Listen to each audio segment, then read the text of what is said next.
Ladies and gentlemen, welcome to the Bullpen.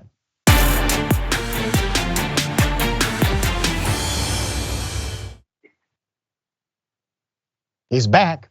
We have on the show Daniel Martino, who is a PhD student at Columbia University in economics. All right, has a long, extensive background, has also appeared on dozens of shows, including Fox News Channel, CNN, USA Today, a lot of stuff happening. Daniel, good to have you back on the program. How are you? Thank you for having me again, Dr. Richey. Absolutely, man. So we're gonna chop it up about immigration policy in the United States of America. I don't want to presume what you know or believe about immigration policy, my brother. So I will ask that you give us your sentiment. Yeah, for sure. Well, let me start with the fact that I'm an immigrant myself. I'm from Venezuela, and I came to the United States 5 years ago. And I can tell you one thing that everybody should agree on, and that is that the current immigration system does not work for either immigrants or US citizens alike.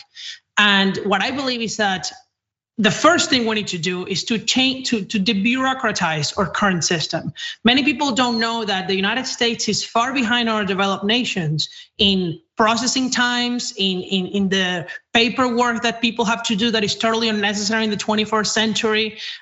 While for a green card, the average wait time for a person that has everything approved in the United States is from a year to 2 years, sometimes even more, depending on where you come from. In the United Kingdom, you can get it in as few as 5 business days. It's almost as if you were paying for a service.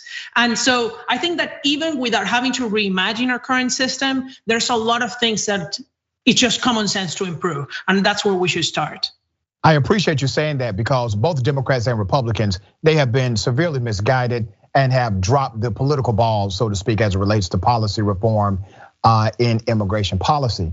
And I do agree, we need to have more streamlined processes that take away the massive bureaucracy involved, and individuals who are willing and able to achieve in this country should be allowed to do so. But what you just said about streamlining the process, about eliminating the back and forth bureaucracy, about creating atmosphere for this to be an easier opportunity. That's not what people on the right are saying. And typically you are on the conservative side of some of the more economic based arguments. But you are siding with some on the left and even some progressives who think the paperwork should be very minimal. So tell me, how do you jive that? And I'm glad to hear you say what you're saying, by the way. Go ahead. Well, I unfortunately, I think that if the progressives actually supported streamlined regulation on immigration, they would have done it when they could. And the reality is that they never have. The reality is that no president of either party has done what they need to do. We've never had a progressive. Let me correct you on the record. There has never been a progressive president in the United States. So don't. Well, okay, let's say that no administrator of the USCIS, no president of the United States has streamlined immigration. That's correct. Because most of immigration is really not the law. People think that we just need to enforce immigration law, but the truth is that most of the interactions that immigrants have with the US government are created out of regulation. They're interpretations of the law.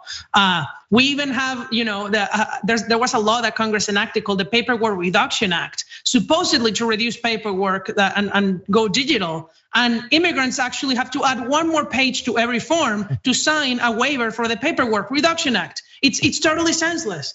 And so imagine this compounded to the 10th power, right? And so you get why people can't come legally to this country. And that's why so many people try to come illegally. The truth is that for the vast majority of people, especially in Central America, and that's why they come through the southern border, there's no way to obtain a visa to work here temporarily, which is all they want.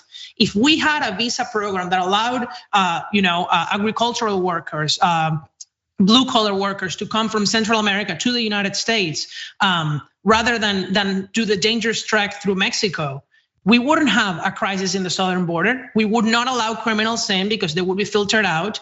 And we would actually collect so much more tax revenue. Everybody would be better off. Workers wouldn't be exploited because they're illegal. It's really a win-win. Yeah, so let me correct you on a minor point. the agencies that are in charge of administrative law, they actually do work based on a statutory requirement that the Congress passed years ago that derives this authority from the Constitution. So when these agencies make policy, they do make administrative laws that are enforceable in a court of law. And so it is a little stronger. For sure, they're enforceable, but they're interpretations, right? That could be different. They are definitely interpretations of law. I agree with you on that, but they are law. It is my point that courts can utilize administrative law in order to enforce a standard. Let me take you to something you just mentioned about working in the United States, right?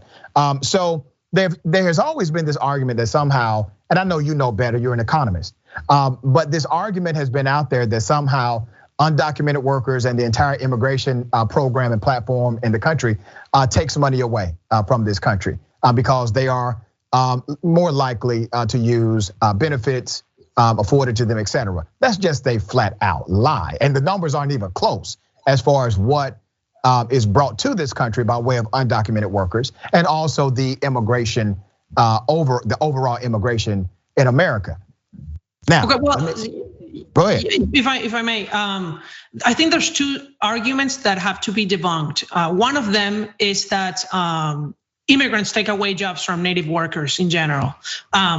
While it is true that on specific cases, it may happen on an example, right? On net, workers of every skill level have very little, if any, effect on job prospects. Correct. Except workers at the very high skilled who come from other countries who actually have a positive effect on creating more jobs in the United States. It works this has been shown in many empirical studies with the Mariel boat lift that came from Cuba in the 1980s. It was shown that Miami had absolutely no labor market effect from refugees that increased by 7% the population immediately of the whole city. So this is very well shown that they do not take jobs away from Americans of their own skills. Now, the other argument is what you mentioned, that the illegal immigrants or legal immigrants use welfare and therefore are a burden on American taxpayers. The reality is that since 1996, thanks to a Republican Congress signed by Bill Clinton later as president, no immigrant, legal or illegal, is eligible for any federal welfare benefit. Correct. The only benefits that some immigrants are eligible for are given by the states, and that's a whole different issue. Brother, I'm glad you made those points. Those are dynamic points that I was going to make to you, because you know good and damn well that those on the right have been making those false arguments to scare Americans into believing that their jobs are going to be taken away by undocumented workers or immigration as a whole. And let me read some stats because I find it quite interesting what's left out of the conversation, okay? So let's just go with Mexican undocumented workers or undocumented immigrants, significant contributors to the economy. In 2019, they earned almost 92 billion collectively.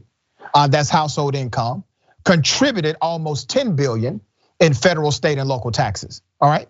10 billion, that's not a drop in the bucket.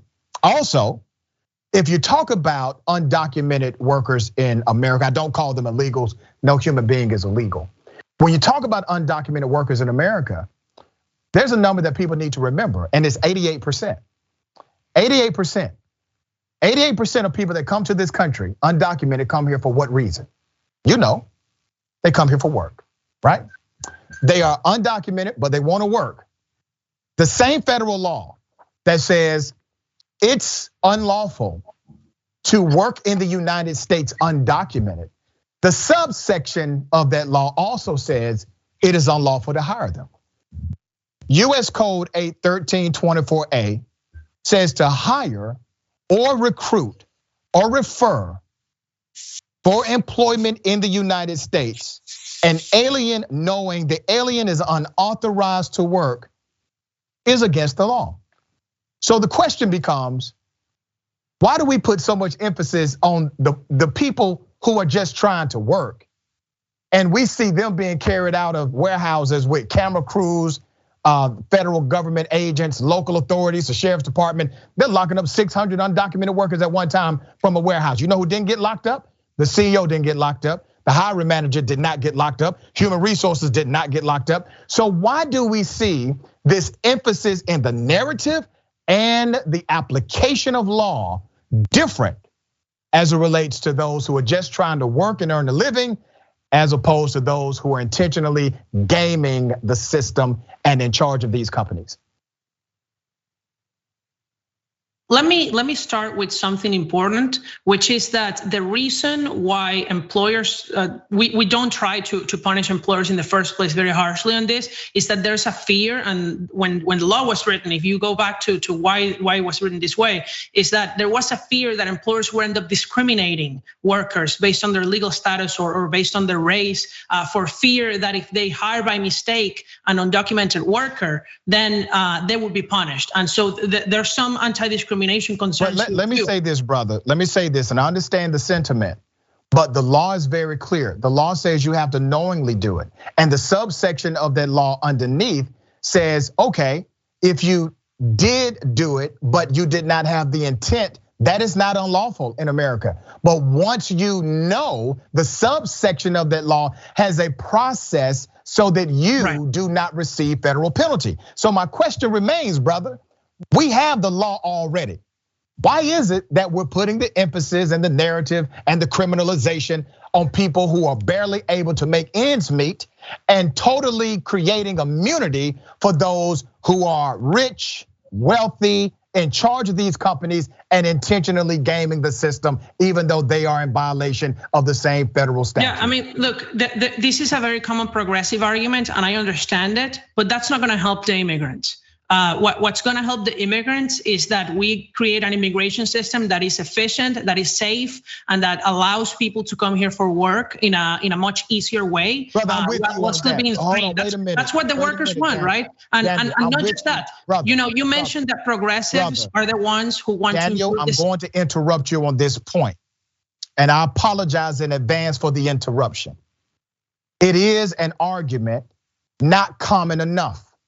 Because when we have corruption, when we have misapplication of law, when we have these extreme disparities where obviously it is unfair. You know it's unfair, I know it's unfair. And many people who promote the dogma that you just said, that you know is untrue, that somehow immigrants take away jobs and they're the ones that should be criminalized.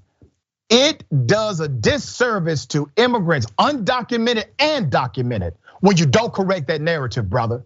So I ask you, as an immigrant yourself, stand with me and be bold about correcting that narrative against your fellow brothers and sisters. I think that the application of the law should be equal, and the rule of law should be respected. That I think that includes both for people who come here illegally and for employers who hire people illegally. Do you agree with the amnesty program? Do you agree with any level of amnesty to those who are undocumented and working right now?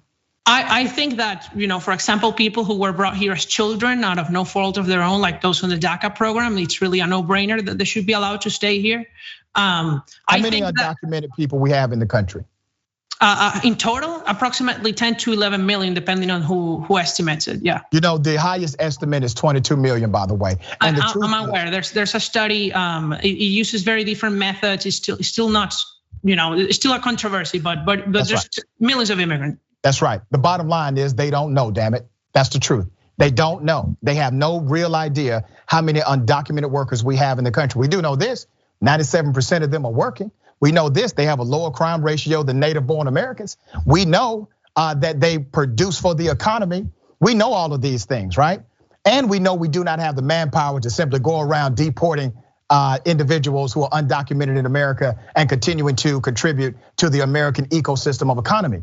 So to talk about But the issue here, Dr. Richey, is that the immigration debate is always about amnesty. And because the immigration debate is always about amnesty, we don't fix the real problem of the immigration system. Well, I think that's one which is how people come legally. What happened in 1986 with the Reagan legalization, which I supported. I support that bill. What happened was that because there was amnesty and there were no new pathways for people to come from abroad legally, everybody kept coming illegally. And then we are having the same problem again.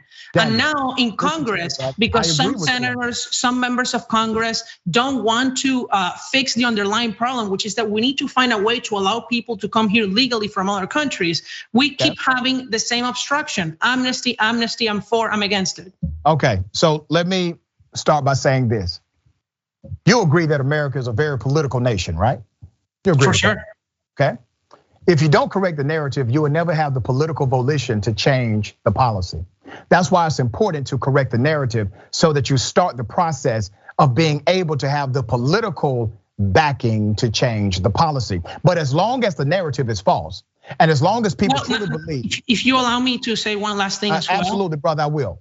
Yeah. As long as they are allowed to believe that somehow undocumented workers are their biggest threat. Remember, 82% of Republicans believe that undocumented workers is one of the greatest threats to American progress. 19% of Democrats believe that. The truth is that no, they're not a threat, they're a complement to the American economy and American workforce. You know what's the threat? Automation. 60 million jobs have already been lost to automation. 85 million will be lost by 2025. But they don't talk about automation as a jobs killer in the United States of America because the fat cats are getting fatter. And yes, we do have to correct the policy, brother, but you won't get to a policy reform conversation until you change the public narrative around it. Yeah, with that I totally agree. But let me tell you a point about progressives and immigration. It is the progressives in Congress. It is people like Bernie Sanders. It is people like the Secretary of Labor of the United States currently who are promoting labor regulations that are hurting immigrants, and they're hurting legal and undocumented immigrants actually. Because in their quest to protect workers, to raise quote unquote labor standards, they're actually making it impossible for employers to sponsor immigrants for visas. The Department of Labor issues things like wages, that wage structures, basically regulating how much people can get paid, when they can get paid. It is a huge problem right now, actually, for immigrants to get sponsored into this country because the Department of Labor, because of these labor regulations, takes years to complete a labor certification, which is one of the requirements under immigration law. So I think that both sides have a lot of fault here, and we really need to come together and think of sensible immigration systems like the one our neighbor to the north has, Canada, that it's a very simple system. People apply based on their English abilities, skills, education. Same in the United Kingdom. We really have examples to look at, and there's a way to find consensus and have a much better system for all.